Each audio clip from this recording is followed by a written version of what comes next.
Good morning. I'm Vicki Wynn. I'm in for Joe this morning. And I'm Savannah. Thank you so much for starting your day with us. Well, we begin this morning with the very latest out of the Middle East. In a Truth Social post last night, President Trump said the U.S. would extend the ceasefire with Iran indefinitely and hold our attack on the country until the Iranians submit a unified proposal and peace talks end. Mr. Trump said he has directed the U.S. military to continue the blockade on Iranian ports in the Strait of Hormuz while advising U.S. forces in the region to remain ready and able. And this morning, the U.K. Maritime Agency says an Iranian gunboat fired upon at least 2 cargo ships in the Strait of Hormuz. And Iran's Revolutionary Guard says it has attacked and seized a 3rd ship while accusing all 3 of endangering maritime security in that Strait of Hormuz. Well, those attacks come despite President Trump announcing an 11th-hour ceasefire extension last night, and as Vice President JD Vance was expected to travel to Pakistan for a second round of peace talks with Iran since that ceasefire had started. But that trip was canceled yesterday as President Trump announced that extension. Now, the possibility of that second round of negotiations is uncertain. We have a team with us this morning to break down President Trump's ceasefire extension, what's next in the Middle East, and the possibility of peace talks. Let's bring in NBC News International correspondent Molly Hunter, who joins us from Tel Aviv, Israel, with the very latest. There's Molly. Molly, good morning. Let's start with President Trump's ceasefire extension. How did we get here? Is there any indication that this is on the road to a longer-term peace deal with Iran? Yeah, Savannah, Vicki. Well, at least I can answer the first part of the question. So over the weekend, President Trump was really trying to will these talks into being, manifest these talks into being. This was meant to be a 2-week ceasefire expiring today, but the Iranians never committed to showing up in Islamabad. Neither side has put delegations on the plane. And actually, Iran has given, through state media, a series of reasons why they were not ready to negotiate it under these conditions, why they would not put a delegation on a plane until certain conditions were met. The main sticking point for them seems to be the U.S. naval blockade, a blockade which the U.S. says will stay in place. And guys, as far as a long-term peace deal, Savannah, the only clear thing is that in order for any deal, any additional ceasefire, any long-term agreement between the two sides, they clearly need to meet face-to-face, sit down, have direct talks. And at this point, Pakistan and Pakistani officials seem to be the only country that seems to be optimistic about that happening this week. Guys? Molly, despite that ceasefire extension this morning, a U.K. maritime agency said that an Iranian gunboat fired on 2 cargo ships in the Strait of Hormuz. Now, Iran is saying that they have attacked a 3rd ship and that they've seized at least 2 of those ships. What can you tell us about how things are developing there in the Strait, and what's the latest? Is anything else moving through the Strait of Hormuz this morning? Yeah, Vicki, we have pretty limited information about this morning. Iranian state media is now saying that Iran fired on 3 ships. 3 different ships were targeted this morning, including a Greek-flagged ship called Euphoria, which they say is now stranded on Iranian shores. 2 others were, quote, immobilized. Now, Iranian media does say that they warned these ships before firing on them. The IRGC Navy says that all 3 were, quote, operating without required authorization. Now, maritime data does show that at least 4 other ships, so 7 in total, were transiting through the Strait of Hormuz this morning. We don't have any kind of updated status, though, on the other 4, Vicki. Molly, I think that's also just a good point for a reminder of just how much traffic used to pass through the Strait of Hormuz on a daily basis. Even just a handful of ships passing through does not really make the strait open, at least in the sense that it used to be, right? Yeah, nothing compared to what it used to be. And when you see pictures, you guys, and I know we have that map to show, there are so many, dozens of cargo ships and tankers right now waiting on either side of this tiny, vital waterway to pass through. And most big shipping companies have deemed it just too dangerous to even attempt. All right, Molly Hunter, thank you so much. Let's bring in NBC News military analyst Colonel Steve Warren now. Colonel Warren, good to see you. Last week, we know that Defense Secretary Pete Hegseth said in his press conference Iran's military was largely defeated.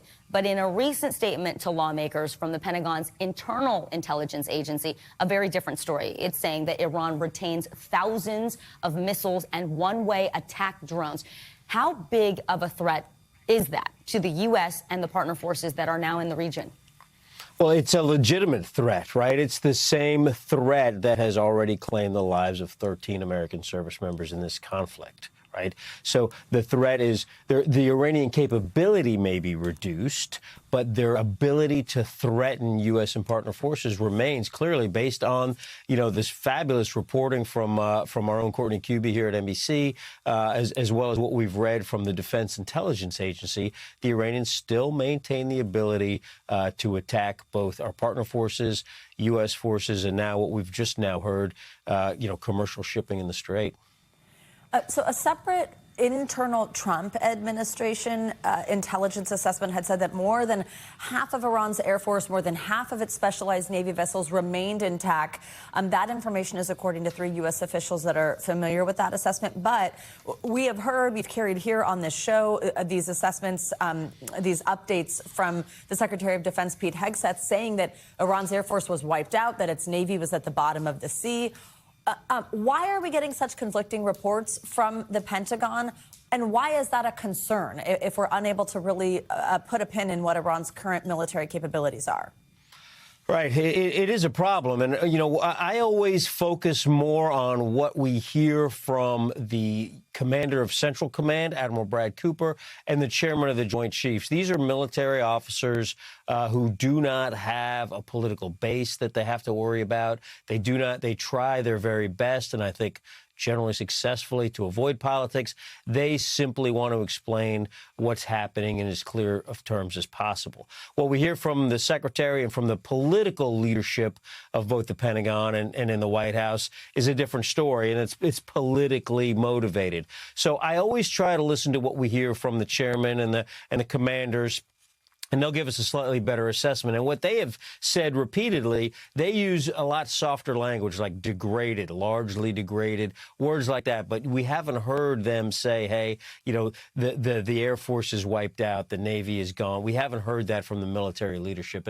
And they are the ones that have to worry about the size of the Iranian military. Yeah, Colonel Warren, given these recent intelligence assessments and your point in terms of what the admirals and the generals are saying, who are deeply ingrained in what's happening, right, what do you think that means about the potential for restarting military operations against Iran? Is there even an appetite for it, given the extended ceasefire that we're seeing now? Well, I think that intelligence assessment and coming to terms with the fact that the Iranian military still has capabilities is probably a major factor in why the president decided to extend this ceasefire, right? So if we go back to kinetic operations, that what we saw in the first 5 or 6 weeks of this, we will again see our partner nations, receiving, incoming missile attacks. We will again see the need to expand more of our very sophisticated air defense capabilities to defend against these things. And again, we will see the potential of more American casualties. So I think it's this intelligence assessment that's driving the extended ceasefire, and we'll have to see where it goes from here.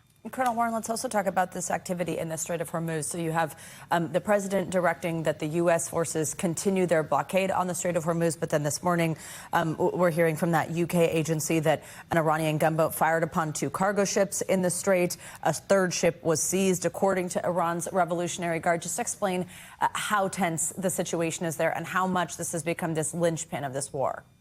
Yeah, the tensions are increasing. And, the United States Navy seized an Iranian ship, actually 2 Iranian ships at this point now. And the Iranians promised, a retaliation. I think that's what we're seeing this morning is a retaliation, act in kind, right? They've done the same sort of thing that we did. So it's increasing the tensions there in the Straits. Now, that's not good. What is good is that we have not yet seen a return to major large-scale combat operations that we saw in the first 5 or 6 weeks of this. So that's a good thing. What we're seeing now has become this sort of tanker war, this naval tension. Again, no U.S. Navy, Iranian Navy direct conflict. It's the commercial shipping and the commercial vessels that are subject to all of this. But I think it's going to begin to squeeze both sides. The Iranians can't get any hard cash. The United States of America seeing continued increase in gas prices. This is a stalemate. Sooner or later, someone's going to have to break it. All right. Colonel Warren, we appreciate your time this morning. Thank you so much. As always. Well, on Capitol Hill, President Trump's pick to lead the Federal Reserve, Kevin Warsh, clashed with Democrats on day one of his fiery confirmation hearing. Yes, senators pressed the financier and former Fed board governor yesterday about his potential conflicts of interest. They asked questions like why he failed to disclose details about financial assets worth more than $100 million and whether he would stand up to pressure from President Trump. So Donald Trump has made clear that he does not want an independent Fed. In fact, he has said, and I quote, "Anybody that disagrees with me will never be Fed chairman." And he's made clear that you are his sock puppet, saying last week that interest rates will drop, quote, "when Kevin gets in." The president never once asked me to commit to any particular interest rate decision, period, and nor would I ever agree to do so if he had. NBC News political reporter Megan Leibowitz joins us now with more on this. Megan, good morning. So walk us through some of the highlights from yesterday's hearing. We said it was a little contentious. And what could be standing in the way of any confirmation here? Yeah, good morning. So one of the most significant moments was, as we just heard, when Warsh was asked, he was pressed on whether President Trump has asked him to commit to lowering interest rates. And he said that President Trump has not asked him to do that, and that even if he were asked to do that, he wouldn't commit to it. He also vowed that he would make independent decisions if he is ultimately confirmed. Now, another interesting moment happened when Senator Warren had asked Warsh whether President Trump lost the 2020 election. And Warsh kind of dodged that question, saying that if he's confirmed, he doesn't want to bring politics into the Fed. Now, of course, President Biden had won the 2020 election.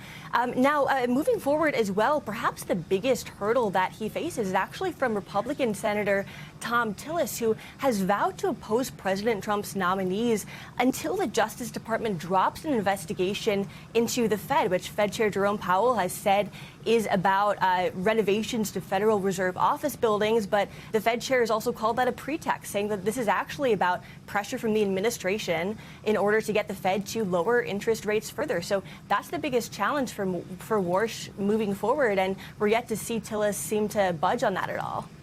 Megan, let's go to Virginia and the major development there in this battle for control of Congress. Last night, voters in Virginia narrowly approved a state constitutional amendment that will redraw the congressional map.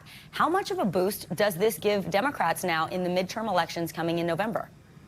Yeah, so this new map that seems to now have the blessing from voters could potentially give Democrats up to 4 seats this November.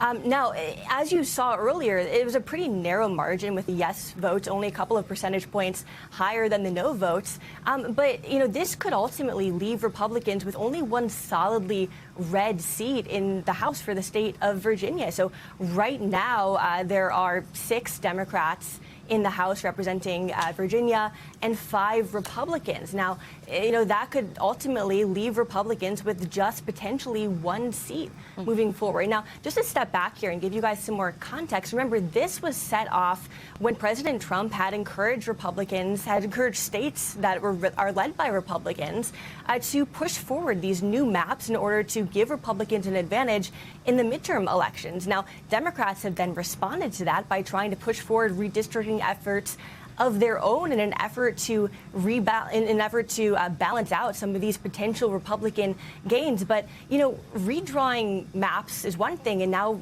candidates from both sides of the aisle are going to have to go out and see how effectively they can actually campaign to some of these voters in these new districts, guys.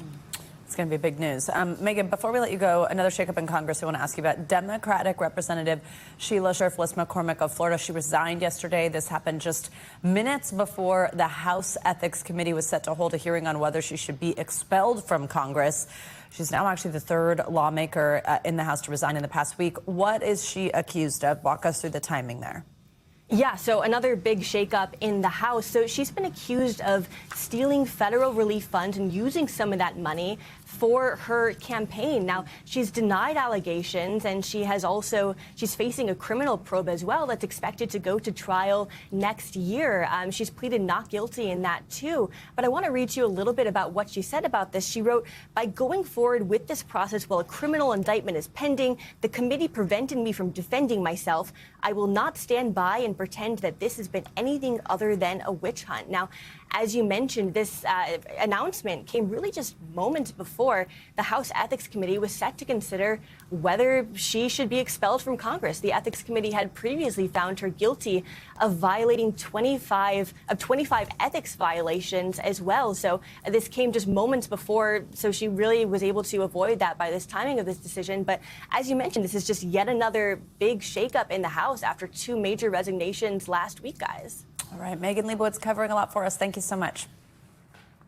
It is time now for a check on your morning news now weather. NBC meteorologist Angie Lastman is tracking the severe weather across the country. Hey, Angie, good morning.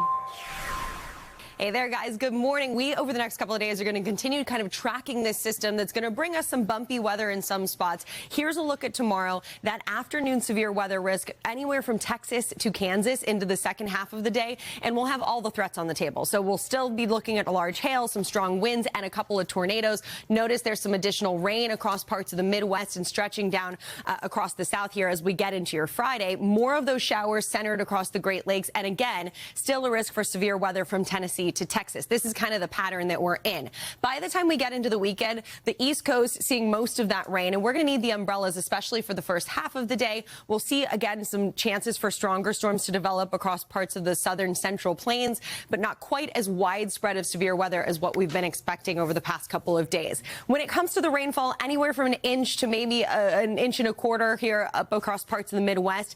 We need the rain, though, across parts of the south and really a good chunk of the country, but specifically Florida, where there are 9 active large wildfires happening right now. We've already seen evacuations. We've seen structures destroyed. You can see the unhealthy air quality is going to be something we deal with today. And we essentially need the rain. Anywhere from 10 to 40% humidity today. We're going to see this critically dry vegetation lasting until we can get a good dose of rain. Usually that starts up here as we get closer to June. Big picture look for your drought monitor, though. You'll notice across the southeast a whole lot of extreme or even exceptional drought. That's the case across the Rockies. It was quite a dry winter for folks there. They didn't get the rain that they needed, or the snow rather, that they needed. But specifically for the southeast, 97% of it in the moderate drought. So we're really looking for some additional rainfall across that region. Otherwise, we've got a couple of record highs across parts of the northern and central plains. It's going to be 90 today in Amarillo. Still the bookends of the country running a little cooler than normal, but we'll start to kind of get that milder air closer to the East Coast here as we get into your day tomorrow. 86 in Charlotte, low 80s for Cincinnati. Amarillo tops out at 85. Back over to you. All right, Angie, thank you so much. Well, an audacious daylight robbery of an armored truck on the streets of Philadelphia has sparked a manhunt for the suspects. Police are now searching for 2 suspects who were allegedly armed with assault rifles when they stole more than $1 million from a Brinks truck. NBC News correspondent Aaron McLaughlin has the latest. In Philadelphia, an urgent manhunt for these suspects that federal law enforcement sources tell NBC News carried out a daylight robbery of a Brinks truck. Someone just robbed a Brinks truck. With NBC 10 in Philadelphia reporting they allegedly stole more than $1 million. Shortly before 9:45 in the morning, police say 2 gunmen jumped out of a parked car, armed with assault rifles, and attacked the truck. The getaway car later found underneath the freeway. Everything just happened fast. It was so quick. Eyewitness Karina Torres says she was feet away. What I saw was just the end, like where the car just took off. That's it, because like we did saw like a little tussling. This latest heist after a string of brazen robberies targeting armored trucks across Pennsylvania last summer. Unclear if there's any connection to this attack. Police have released no details on the suspect. The FBI has taken over the investigation. Back to you. All right, Aaron, thank you. We thank you for watching, and remember, stay updated on breaking news and top stories on the NBC News app or watch live on our YouTube channel.